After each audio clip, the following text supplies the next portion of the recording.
So, hello everyone, welcome to our online learning platform SP lesson.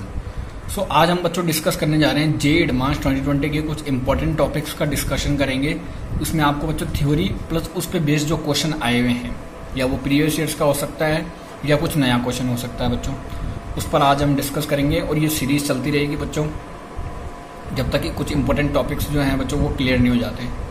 So please stay tune on the topic और channel, और like और subscribe करना मत भूलिएगा बच्चों, and share also. So start करते हैं बच्चों। पहला टॉपिक जो बच्चों एडवांस के लिए सबसे ज़्यादा इंपॉर्टेंट है रोटेशनल मोशन में से रोलिंग मोशन। और रोलिंग मोशन का एक कंसेप्ट जो बच्चों ये है जिसपे प्रीवियस ईयर्स में क्वेश्चन भी आया हुआ है। मैं इस टॉपिक को पहले समझा देता हूँ क्या है बच्चों कि a body rolls on a smooth horizontal surface, जो आपको दिख रहा है बच्चों, विद स्पीड v। ये स्पीड v है इसकी, ओके, ये आपको गिवन है क्वेश्चन में। And the rolls up a rough inclined plane of inclination theta, okay, ये आपको क्वेश्चन में गिवन है बच्चों। तो आपको पूछ रहा है, पहला कंसेप्ट तो ये पूछता है इससे कि the height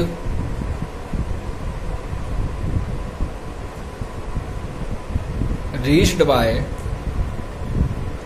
the body before coming to rest.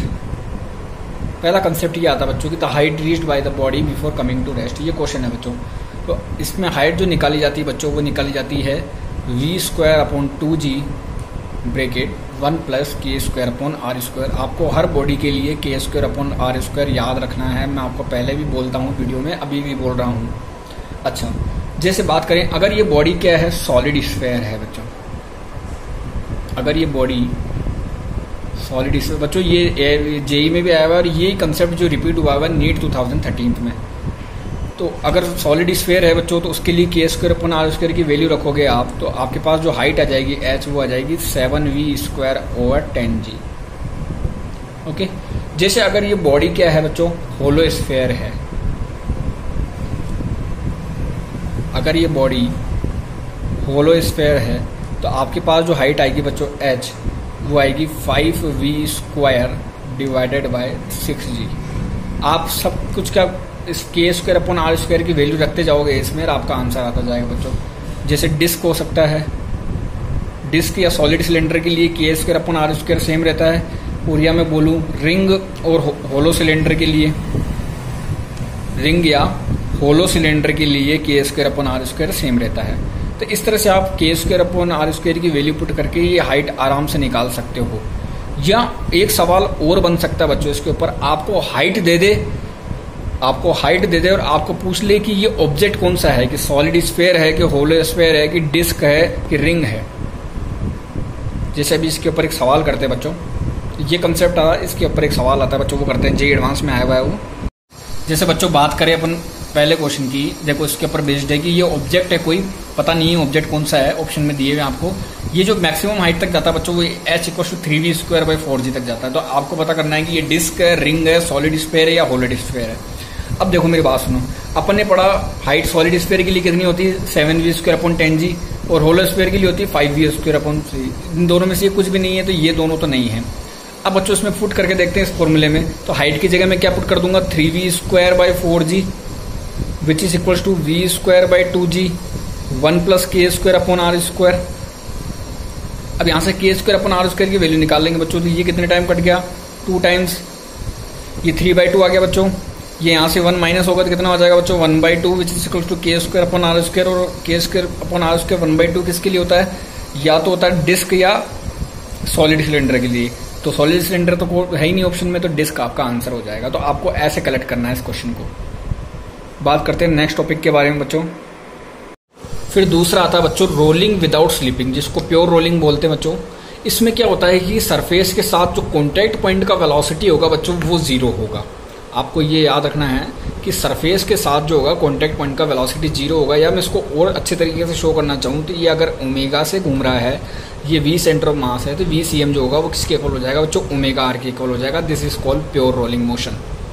ये एक कंसेप्ट और ध्यान रखने हैं बच्चों आपको, बिकॉज रोलिंग मोशन पे एडवांस में सबसे ज़्यादा सवाल आते हैं। और ये कुछ बेसिक ऐसे हैं बच्चों जो हर क्वेश्चन के बीच बीच में कहीं ना कहीं आपको काम आएंगे।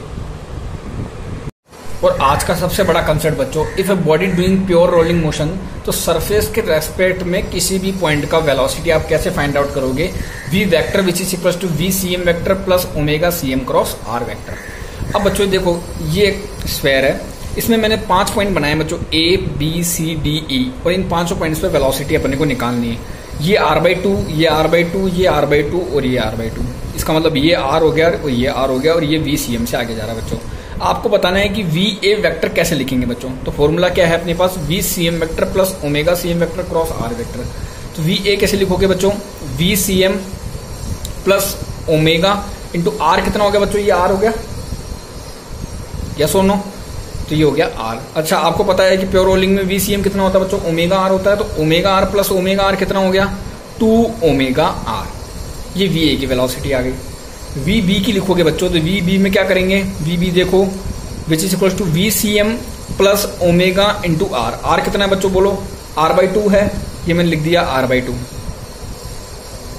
अच्छा, ओमेगा आर को क्या लिख सकता हूं बच्चों? मैं वी सी एम लिख सकता हूं, बिल्कुल लिख सकता हूं। तो ये वी सी एम/2 हो गया प्लस वी सी एम, तो कितना हो गया? ये 3/2 वी सी एम, या मैं इसको बोल सकता हूं 3/2 ओमेगा आर। इसी तरह से आप सी पॉइंट का लिखोगे बच्चों, तो ये देखो, ये रहा सी पॉइंट। सी पर V C M plus omega R कितना है बच्चों? 0 है इसके लिए, तो ये हो गया 0 which is equal to V C M. तो देखो, ये वी सी एम से ही आगे जाएगा बच्चों। वी डी पॉइंट का लिखोगे, डी पॉइंट का कैसे लिखोगे बच्चों? ये रहा डी पॉइंट। डी पॉइंट का कितना हो जाएगा? V C M plus omega into, बताओ ये कितना हो गया बच्चों? r/2 हो गया। वी डी के लिए लिख रहे हैं बच्चों, डी के लिए कितना हो गया? r/2 हो गया, लेकिन ये माइनस में हो गया बच्चों। अगर इसको मैं ओरिजिन मानूं तो ये माइनस में हो गया, इसलिए अपन इसको क्या लिखेंगे? Minus omega r/2। यस और नो बच्चों? तो ये कितना हो जाएगा बच्चों बोलो? ये ओमेगा आर हो गया माइनस ओमेगा r/2, तो कितना हो गया बच्चों? ये ओमेगा r/2, या मैं इसको बोलूं वी सी एम/2 हो गया बच्चों। अब वी ई पॉइंट देखो बच्चों, ई पॉइंट कहाँ है? ये रहा वी ई। वी ई कितना हो जाएगा मुझे बताओ बच्चों? V C M minus omega into R, और वी सी एम कितना बच्चों? Omega R. तो ओमेगा आर में से ओमेगा आर गया, तो ये देखो सरफेस के साथ इस पॉइंट का वेलोसिटी कितना होगा? 0 होगा। ये हमने प्रूव कर दिया बच्चों। देखो, इसी तरह से आप किसी भी पॉइंट का वेलोसिटी निकाल सकते हो इस फॉर्मूले से, V C M plus omega C M cross R vector. तो ये हमने ए पॉइंट का निकाल लिया, बी का निकाल लिया, सी का निकाल लिया, डी का निकाल लिया और ए का निकाल लिया। तो इस पॉइंट के सरफेस के साथ इस पॉइंट का वेलोसिटी कितना होगा बच्चों? 0 होगा। ये वी सी एम से जाएगा, इसका जो वी सी एम होगा वो किसके इक्वल होगा बच्चों? ओमेगा आर के इक्वल होगा। ओके, बात करते हैं नेक्स्ट टॉपिक पे, फिर उस पर सवाल करेंगे बच्चों एक। अब जेई का एक इंपॉर्टेंट कंसेप्ट और आता है बच्चों, ये जो रोलिंग विदाउट स्लीपिंग है, जिसको आप प्योर रोलिंग बोलते हो, ये बना कैसे? Pure transitional motion plus pure rotation को आप मिला दो, तो ये क्या बन जाएगा? रोलिंग विदाउट स्लीपिंग या प्योर रोलिंग। देखो बच्चों, प्योर ट्रांजिशनल मोशन में एक चीज होती है, सारा पार्टिकल जो भी हो वो वी सी एम से आगे जाएगा। देखो, ये वी सी एम से आगे जा रहा है। प्योर रोटेशन में omega R omega R omega R omega R, और ये जो वी सी एम बच्चों ये होता है 0। अब इन दोनों को आप मिला दो तो क्या बन जाएगा? ये रोलिंग विदाउट स्लीपिंग। अच्छा, मैं इस पॉइंट की बात करूं बच्चों, तो बोलो इस पॉइंट पे क्या हो जाएगा? ये वी सी एम इधर, ओमेगा आर इधर, टोटल कितना हो जाएगा? V C M plus omega R which is equal to 2 omega R या 2 वी सी एम। ओके, इस पॉइंट की बात करते हैं बच्चों।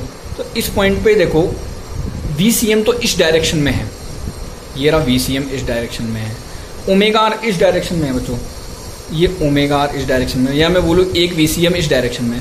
तो यहाँ पे इनका रिजल्टेंट आएगा बच्चों वो 90 डिग्री पे, तो बोलो √2 आ जाएगा, ये आ गया √2 वी सी एम। अच्छा, इस पॉइंट पे देखते हैं बच्चों, इस पॉइंट पे वी सी एम इधर है, ये वी सी एम इधर है, ओमेगा आर किस तरफ है? ऊपर की तरफ, ये हो गया ओमेगा आर ऊपर की तरफ। तो एक वी सी एम ये रहा, एक वी सी एम ये रहा, तो ये कितना आ गया बोलो बच्चों? रिजल्टेंट √2 पे आ जाएगा, 90 है तो √2 वी सी एम आ गया। अच्छा बच्चों, इस पे वी सी एम इधर है, ओमेगा आर इधर है, मतलब एक वी सी एम इधर, एक वी सी एम इधर, तो ये हो गया वी सी एम, ये हो गया ओमेगा आर, बोलो ये कितना हो गया? 0।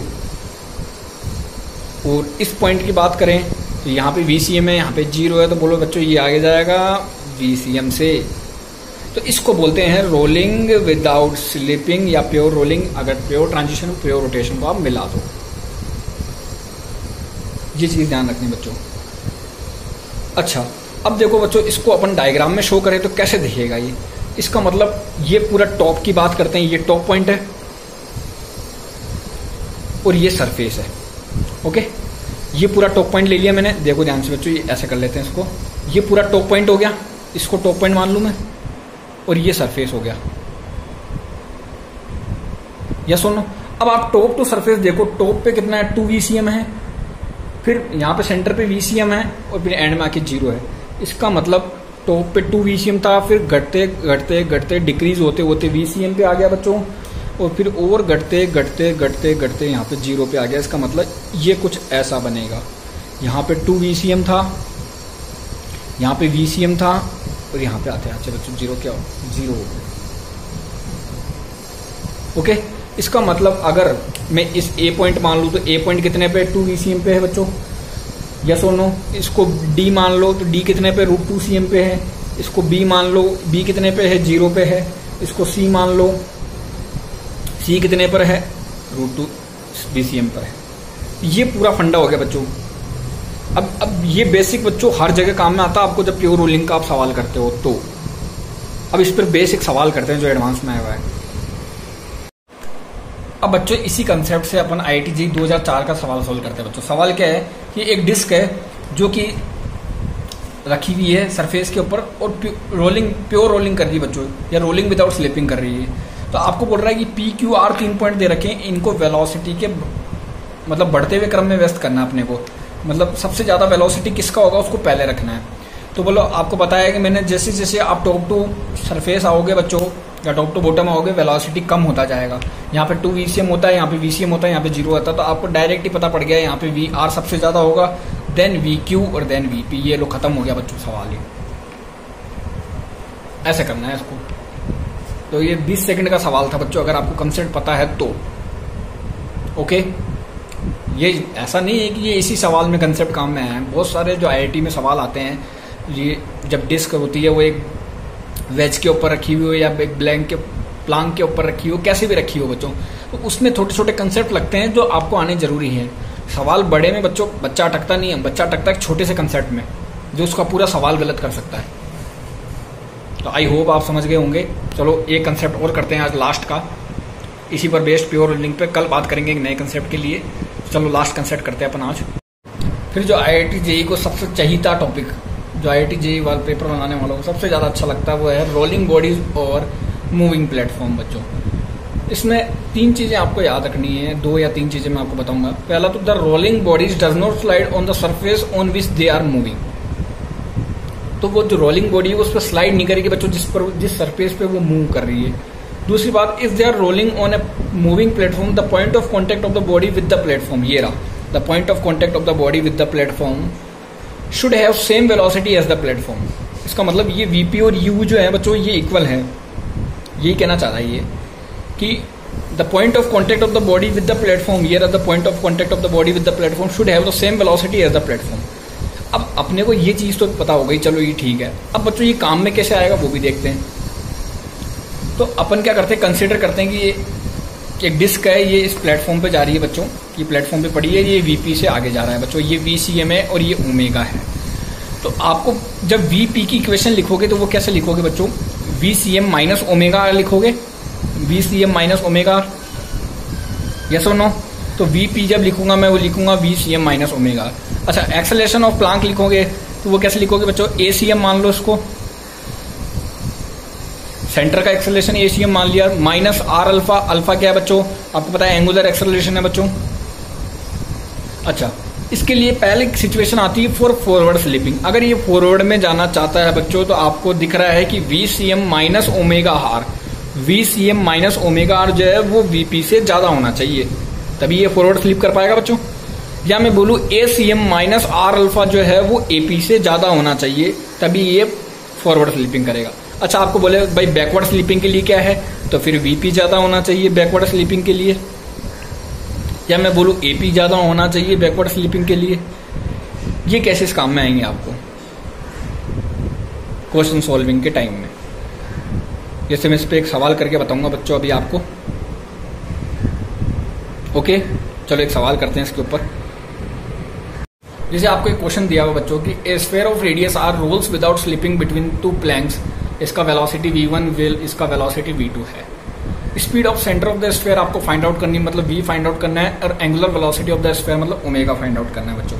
तो अब इसके लिए कैसे फाइंड आउट करेंगे, इक्वेशन कैसे बनाएंगे वो देखो बच्चों। तो फोर्स अपन पहले लिखते हैं फॉर नो स्लिपिंग, या मैं बोलूँ रोलिंग विदाउट स्लिपिंग, या for no slipping at upper plank, ऊपर वाले प्लैंक के लिए देखो बच्चों, इस वाले प्लैंक की बात कर रहा हूं मैं, है ना। तो आप क्या लिखोगे बच्चों, v प्लस ओमेगा आर जो होगा बच्चों वो किसके इक्वल हो जाएगा, v1 के लिए, यस और नो, बिकॉज v और ओमेगा आर एक ही डायरेक्शन में होंगे बच्चों यहाँ पे, तो ये दोनों जुड़ के v1 बना देंगे। इधर देखोगे तो v और ओमेगा आर दोनों एक दूसरे के अपोजिट डायरेक्शन में होंगे, तो फॉर नो स्लिपिंग बॉटम वाले प्लैंक के लिए लिखोगे तो for no slipping at bottom plank, यहाँ पे जो होगा v और ओमेगा अलग अलग डायरेक्शन में हो जाएंगे तो माइनस हो जाएंगे बच्चों, तो ये v minus omega R which is equal to v2। अब इन दोनों इक्वेशन को आप जोड़ दो, इसको v1 नाम दे देते हैं, इसको 1 और 2, 1 और 2 को ऐड करूंगा बच्चों, ओमेगा आर कैंसिल हो जाएगा, तो 2v किसके इक्वल आ जाएगा बच्चों, बोलो v1 प्लस v2 के, तो v किसके इक्वल आ जाएगा, v1 प्लस v2 बाई 2 के। अब ओमेगा निकालना है तो v equals to omega R होता है बच्चों, which is equals to v1 plus v2 by 2। इस r को मैं यहाँ भेज दूंगा, तो ये कितना आ जाएगा, v1 plus v2 divided by 2r, तो ये ओमेगा आ गया और ये v आ गया सेंटर का। ऐसा सोल्व करना बच्चों आपको। अब इसमें एक कॉम्प्लेक्सिटी केस कब बनता है, जब इसमें फ्रिक्शन आ जाए। तो कल हम बात करेंगे फ्रिक्शन के बारे में। अगर आपको अच्छा लगेगा तो आप लाइक करोगे या आप कमेंट में बताओगे कि फ्रिक्शन पे बनाना है या नहीं बनाना है उसके बाद बच्चों। So thank you, please share, like करो अच्छा लगे तो, थैंक यू।